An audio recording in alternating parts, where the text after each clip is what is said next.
I have a very good working relationship with Phil Hogan.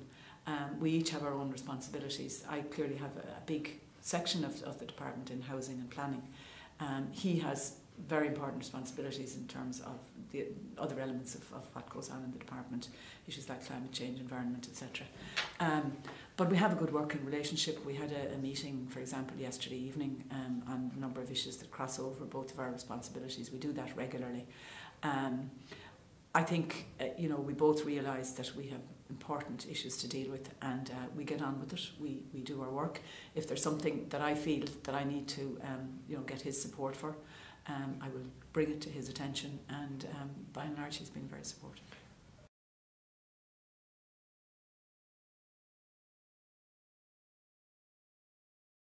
I said at the time that I wouldn't have sent out that letter,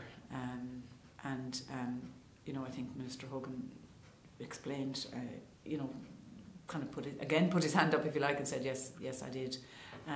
Others did also, I think, in the same area at the time. Look, we all, I suppose, in our political lives do things that maybe we feel afterwards we shouldn't have done, but I think the thing to do is to just say you did it, put it out there in the public. I expressed my view at the time. And you believe it was a mistake? Well, I said I wouldn't have written such a letter, and that is my position.